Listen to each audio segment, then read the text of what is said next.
El siguiente programa es familiar, no contiene escenas de sexo o violencia.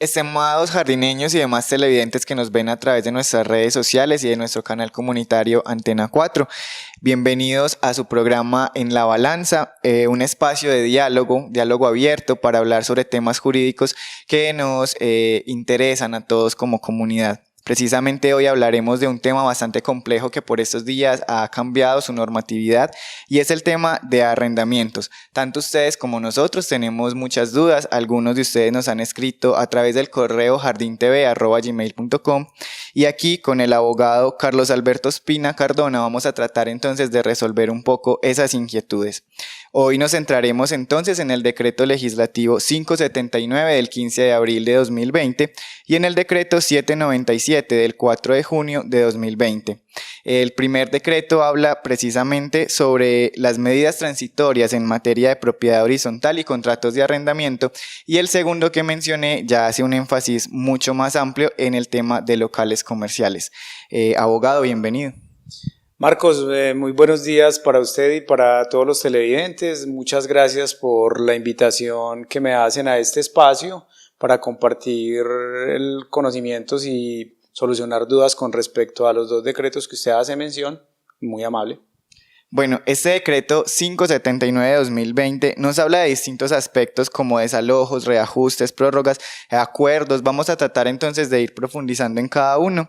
Empecemos primero por el tema de desalojos. ¿Están permitidos? Pero antes hablemos de la vigencia precisamente de este decreto 579. ¿Sigue vigente?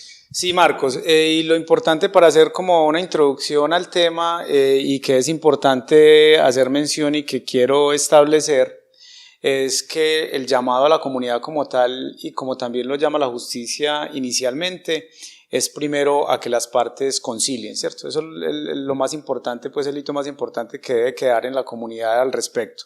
Ambos decretos están vigentes a la fecha, pero hay que tener muy claro y quería introducir como lo establece la Constitución Política en su artículo primero que nos habla de los principios fundamentales, que Colombia es un Estado social de derecho organizado de forma de república unitaria, descentralizada con autonomía de sus entidades territoriales, democrática, participativa y pluralista, fundada en el respeto de la dignidad humana, en el trabajo y la solidaridad de las personas que la integran y en la prevalencia del interés general.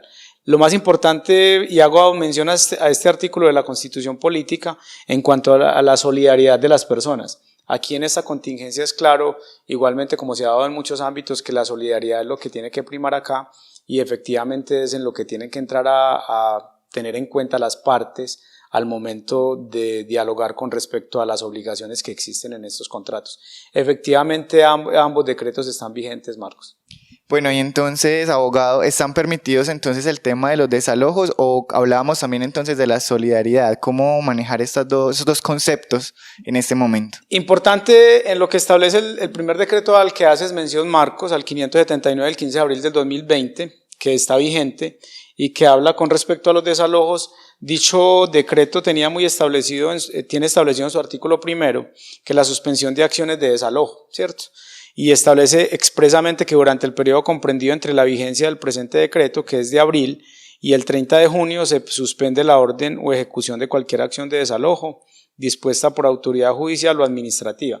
Efectivamente estaba vigente hasta el 30 de junio, hoy estamos pues a 2 de julio, ya la vigencia en cuanto a los desalojos solo era hasta esa fecha. Ya para efectos de que se dé un desalojo como tal, tendría que ser que ya haya cursado todo un proceso ante la autoridad judicial o administrativa y efectivamente se emita la orden de desalojo, pero hasta esa fecha no se podían hacer y ya pasó pues esa fecha como tal.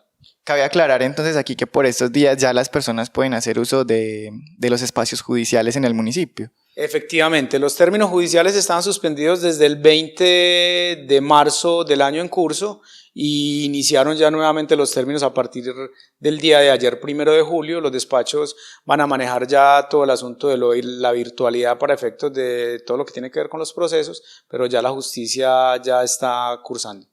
Perfecto, volvamos entonces al tema de arrendamientos. Abogado, anualmente se hace un reajuste al canon de arrendamiento. ¿Qué pasa con este reajuste en medio de esta emergencia sanitaria? Efectivamente, los reajustes se suspendieron cuando inició esta emergencia y se suspendieron los términos el 20 de marzo. El 20 de marzo, no, a partir de ahí no se podía hacer incremento de los cánones de arrendamiento, ya habría que entrar a mirar cada contrato específicamente a partir de que los términos ya iniciaron nuevamente a partir del 1 de julio para dichos reajustes. Perfecto, este espacio en La Balanza también tiene una sección donde ustedes televidentes nos envían sus inquietudes y precisamente vamos a escuchar, a mirar qué nos preguntan los ciudadanos.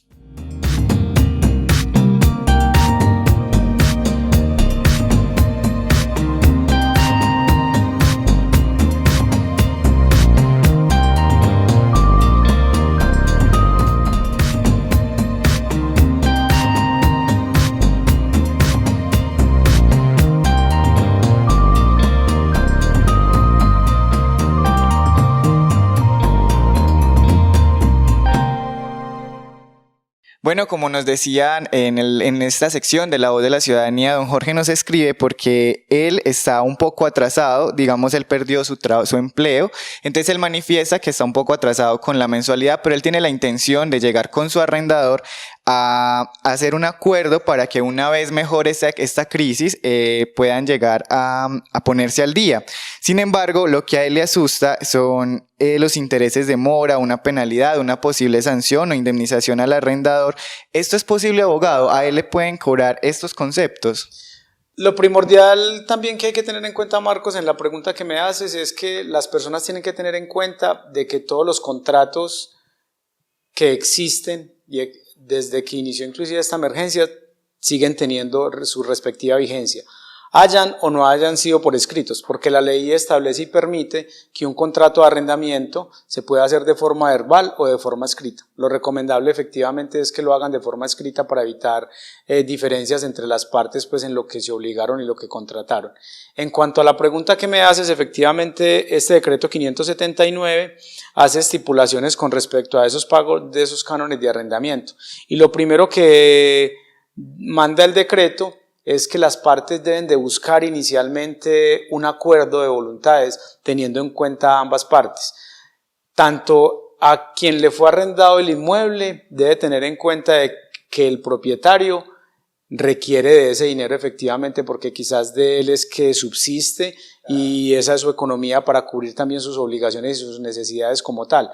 Pero también el dueño del inmueble debe tener en cuenta que debido a esta contingencia muchas personas ya le rebajaron sus ingresos, quizás se quedaron sin empleo, entonces le van a tener una imposibilidad para efectos del pago, pero efectivamente la obligación está ahí. No quiere decir que porque haya empezado la emergencia económica decretada por el gobierno nacional, los contratos hayan perdido su vigencia. Tienen su vigencia como tal y ambos todos están vigentes.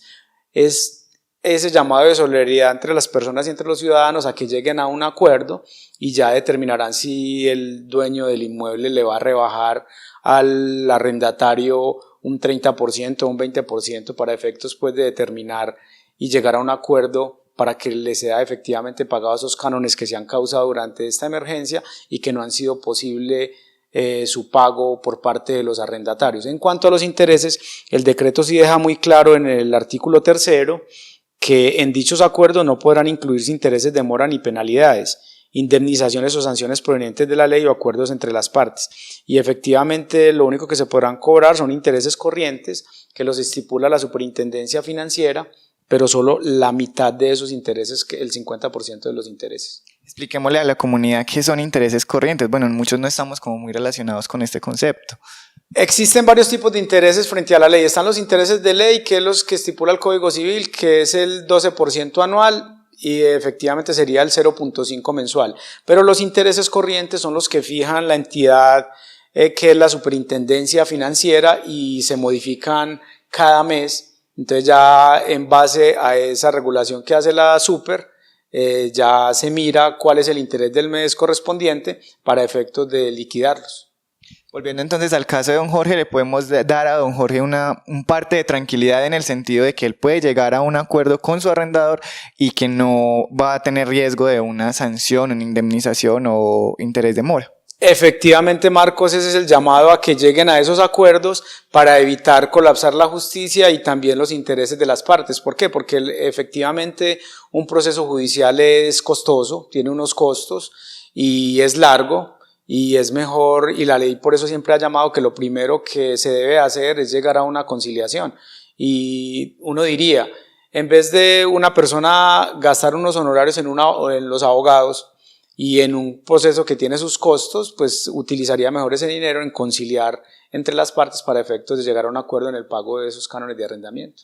Claro, y también pues como por efectos de la pandemia uno se atrevería a decir que los procesos judiciales van a ser un poco más complejos. Bueno, también entonces, televidentes, les recuerdo que estamos hablando del decreto 579 del 15 de abril de 2020. Abogado, aclarémosle algo a la comunidad. ¿Este decreto aplica solo para contratos residenciales, para locales también comerciales, entre personas naturales, personas jurídicas? ¿Sí importa el tamaño de la persona jurídica, micro, mediana empresa? Excelente pregunta, Marcos. No, este decreto como tal es general para todo tipo de contratos en el momento en que entró en vigencia, ¿cierto? Para locales comerciales, no importa que el arrendatario sea persona jurídica, persona natural, o igualmente que el arrendador también lo sea, no, opera para todos. Ya posteriormente del decreto que hablaremos más adelante, que es el 797 del 4 de junio del 2020, ese sí es específico única y exclusivamente para locales comerciales, pero este 579 es en general. Perfecto, en un momento entonces estaremos hablando del decreto 797 del 4 de junio de 2020. Hablemos ahora de otro aspecto que toca este decreto 579 y es la propiedad horizontal. Yo creo que muchas personas en el municipio no están muy familiarizadas con este concepto porque no tenemos como muchos edificios, por ejemplo, o condominios en jardín. Pero, ¿qué es propiedad horizontal y cómo lo aborda este decreto? La propiedad horizontal, la ley 670 de 2012, si no mal no recuerdo, es la que regula la propiedad horizontal. ¿Qué es la propiedad horizontal? Explico como con un ejemplo para que la comunidad me pueda entender. Supongamos que aquí tenemos un inmueble que no tiene sino un solo piso y en el futuro construyen otros 3 pisos. Ese bien inmueble tendría una sola escritura y la propiedad horizontal lo que busca es que cada uno de los pisos tenga escritura independiente. Entonces efectivamente se hace la propiedad horizontal o reglamento de propiedad horizontal para que cada uno de los inmuebles posea matrícula independiente como un bien totalmente independiente, pero esa propiedad horizontal es las reglas que rigen a todos los 3 inmuebles en general. Entonces dentro de una propiedad horizontal se tienen los bienes de dominio común, que los bienes de dominio común serían las escaleras, los ascensores, las zonas comunes, los parques, porque hay en algunas propiedades horizontales que se tiene también piscina, parques para los niños disfrutar y jugar, ¿cierto? Esas serían las zonas de dominio común. Y las zonas de dominio privado es cada uno de los inmuebles donde la persona habita como tal, pero los rige esa ley de propiedad horizontal y esas reglas. ¿Qué quiere decir eso? Que cuando hay un conflicto entre los copropietarios hay que ir a mirar esa ley que establece en cuanto a esa convivencia como copropietarios y para buscar una solución, y esas propiedades horizontales poseen administradores, y esos administradores son los que igualmente hacen el cobro de las mensualidades, porque en esas propiedades horizontales se cobran unas mensualidades para efectos de mantenimiento, para pago de salarios a empleados como celadores o el jardinero. Entonces las propiedades horizontales eso es lo que regulan. Bueno, en este decreto 579, ¿qué es lo que cambia durante esta emergencia sanitaria para esas propiedades horizontales? Lo que cambia es que, como explicaba ahora, esos dineros que recolectan como administración, que así es como se denomina la propiedad horizontal, eso va a un fondo común, que es de toda la propiedad horizontal, que se determinan y se usan para los imprevistos que se puedan dar dentro de las propiedades horizontales. Entonces la reforma que da este decreto en cuanto a las propiedades horizontales es que ese fondo de imprevistos, ese dinero que está ahí, lo puede utilizar el administrador para hacer el pago de empleados, al jardinero, o que sucedió un daño en las zonas de dominio común, entonces hay que proceder a arreglarlo y corregirlo, pero para ello él tiene que tener el consentimiento de una junta administradora que son todos los copropietarios del edificio. Pero teniendo en cuenta que estamos en la contingencia y no se pueden hacer reuniones presenciales para evitar esas aglomeraciones entre personas y lógicamente evitar el contagio y cuidarnos, se puede hacer de manera virtual y una vez le autoricen al administrador poder hacer uso de esos dineros, él lo podrá hacer y hay un momento en que tendrá que rendir cuentas al respecto, ¿cierto? Aquí en Jardín, en las propiedades horizontales no existen administradores y cuando ocurre así, el administrador hará uso de ese dinero de esos fondos comunes y le rindará cuentas cuando ya se reúnan en las juntas ordinarias o extraordinarias que hacen cada año todos los copropietarios del edificio. En estos casos, tengo entendido, se haría como una cuota, creería yo, mensual a estos administradores. Anualmente se le hace un reajuste a estas cuotas. ¿Aplaza, cancela con este decreto? Eso lo hacen anual.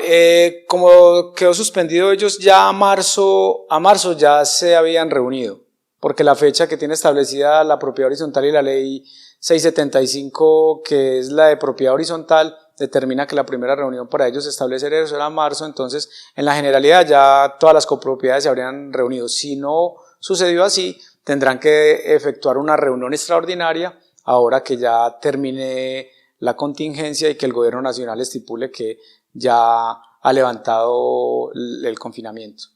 Bueno, son sin duda cambios a los que tenemos entonces que estar muy atentos y vamos también a una sección de La Voz de la Ciudadanía. Vamos a ver qué nos escribe doña Rosa.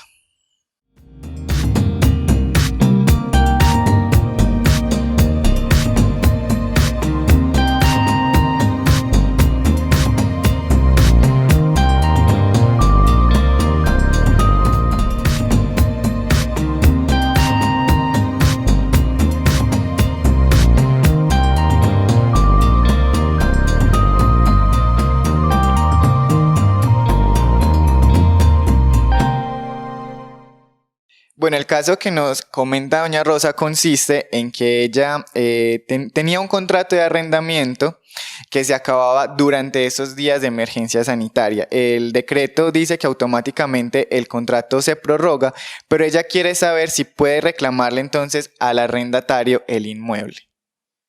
Efectivamente, se suspendían los contratos y a la vigencia del decreto hasta el 30 de junio, pero ya es entre las partes que tienen que llegar a un acuerdo para efectos de la entrega.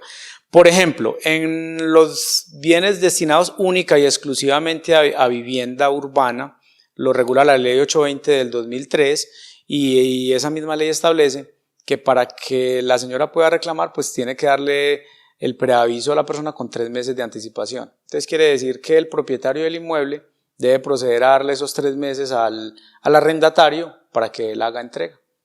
Es decir, entonces, que si un contrato se termina durante esta emergencia sanitaria y las partes no habían llegado a un acuerdo, automáticamente el contrato de arrendamiento se va a prorrogar hasta el 30 de junio o hasta que termine la emergencia sanitaria. Hasta que termine la emergencia y efectivamente ya será un acuerdo entre las partes para hacer entrega y darlo por terminado.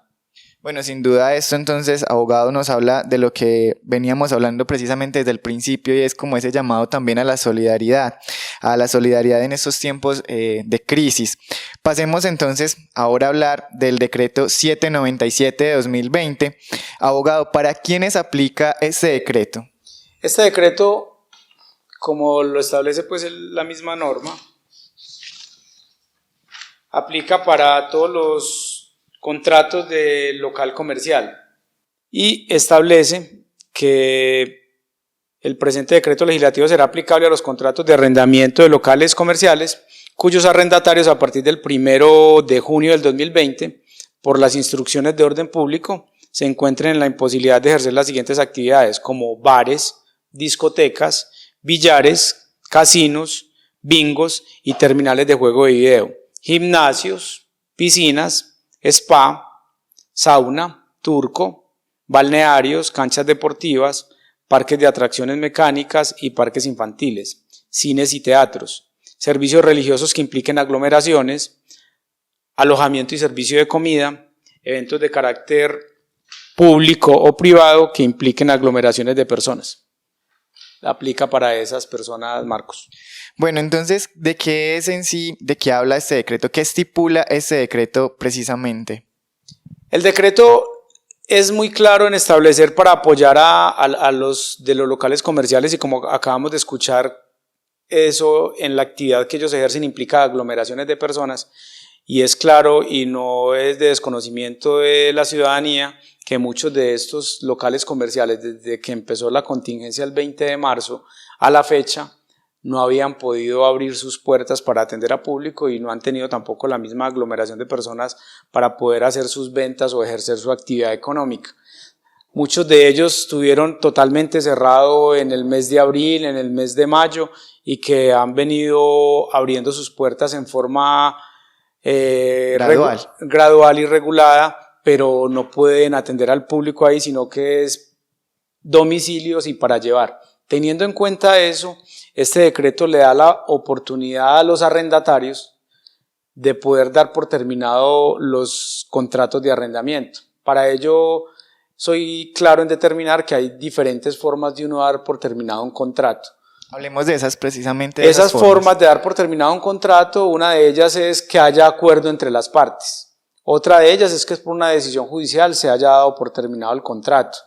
Y otra de ellas es en la que estamos ahora, que cualquiera de las dos partes puede dar por terminado el contrato de forma unilateral, sea por parte del arrendador, o sea el propietario, o el arrendatario, que es el que ejerce la actividad comercial y a quien le arrendaron el local comercial, y este decreto le da esas facultades al arrendatario para que dé por terminado ese contrato de arrendamiento de forma unilateral. Es decir, no al arrendador. No al propietario, sino al arrendatario, o sea, el que ejerce la actividad comercial a quien le arrendaron el local comercial.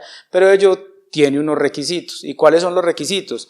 Si el contrato fue celebrado de forma verbal, es claro que las partes no fijaron una cláusula penal, que es lo que establece el decreto. Cláusula penal o penalidad. Entonces, si no lo fijaron de esa forma, el mismo decreto establece que si el arrendatario va a dar por terminado ese contrato de arrendamiento de forma unilateral, tendría que cancelar el valor de un canon de arrendamiento como penalidad por darlo por terminado antes de la llegada a vigencia a la cual pactaron. Y aparte de eso, si se hizo por escrito, en la generalidad en todos los contratos que se hacen por escrito fijan como penalidad 3 cánones de arrendamiento. Entonces el mismo decreto establece, si es así, y expresamente en el contrato está establecido que son 3 cánones de arrendamiento como penalidad, sería una tercera parte como penalidad, o sea, un canon de arrendamiento como penalidad. ¿Cómo puede entonces el arrendatario justificar precisamente esos requisitos de los que usted nos habla para hacer esta terminación unilateral? Justificar el llamado a la comunidad, Marcos, lo primero es entrar en conciliación y acuerdo con el propietario o arrendador, para efectos pues de evitar un proceso que es largo y aparte de eso costoso. Primero tendría que ponerle en conocimiento, y que no debe ser tampoco desconocimiento del propietario o arrendador, que ese comerciante le han disminuido sus ingresos, inclusive porque tuvo el local comercial cerrado. Segundo, lo otro que tiene que tener en cuenta es que otro de los requisitos que tiene establecido el decreto es que si lo quiere dar por terminado y va y acude donde el propietario y le dice: mira, es que realmente yo no quiero continuar con mi actividad económica porque efectivamente aún no tenemos la certeza cuándo realmente vamos a poder abrir al público, como el ejemplo, digamos, de un restaurante, que las ventas a domicilio y para llevar pueden haber disminuido quizás en un 70%. Entonces yo necesito realmente, voy a entregarle el local comercial y requiero que efectivamente lleguemos a un acuerdo, elaboremos un documento para darlo por terminado y que no queden obligaciones entre nosotros como partes. Y el otro requisito es que sí tiene que estar al día en los cánones de arrendamiento, el arrendatario. Y ahí es donde realmente va a entrar la solidaridad de los propietarios de los locales comerciales, que efectivamente van a tener que entender y analizar en ese principio de solidaridad que establece la misma Constitución, la rebaja que le van a hacer a esos arrendatarios porque no tienen capacidad económica para pagarle la totalidad de los cánones de arrendamiento que se causaron en abril y en mayo, y quizás en lo que va corrido también de junio y lo que va corrido de julio. Ahí creería yo también que es la ventaja de tener ese tipo de contratos de arrendamiento por escrito, porque en Jardín apelamos muchas veces a la confianza y hacemos las cosas de manera verbal, pero a la hora en esos momentos de crisis es como un poco difícil de manejarlo. Sí, pero la recomendación sí es que lo hagan por escrito para evitar diferencias después en cuando se vaya a dar por terminado los contratos de arrendamiento. Y lo que le iba a comentar, Marcos, es que había quizás muchas dudas con respecto a estos decretos porque muchas personas pensaban que por el solo hecho de existir la contingencia, entonces el canon de arrendamiento se iba a disminuir a una tercera parte o a un 50%, no. Los decretos son muy claros en que lo primero que tienen que hacer las partes es hacer un acercamiento, dialogar y efectivamente conciliar en cuanto van a hacer las rebajas de esos cánones de arrendamiento, porque es posible que el arrendatario le manifieste al propietario del inmueble o arrendador, no, mira, es que realmente yo voy a dejar ya de ejercer la actividad económica y no tengo por el momento en que sobrevivir, permítame diferir esos cánones de arrendamiento que se causaron hasta la fecha en que vamos a dar por terminado el contrato, a un año o en cuántas cuotas me lo va a permitir, y ya ahí entra la solidaridad del propietario o arrendador para efectos primero de entender que ese comerciante quizás va a dejar de ejercer su actividad económica y que también tiene que suplir sus obligaciones en el hogar, con los hijos, con la esposa, con el mismo arrendamiento de la casa donde vive. Entonces efectivamente para que difieran ese dinero en el tiempo y no se vayan a procesos judiciales, a pesar pues de que esa es la labor de nosotros como abogados, pero lo primero que sí debemos buscar es una conciliación para que las mismas partes, sin necesidad de un tercero, solucionen sus conflictos, no que un tercero se los decida, sino como partes en entendimiento y en esa solidaridad solucionen esos conflictos y den por terminada de forma sin problema alguno y como en una conciliación esos contratos de arrendamiento.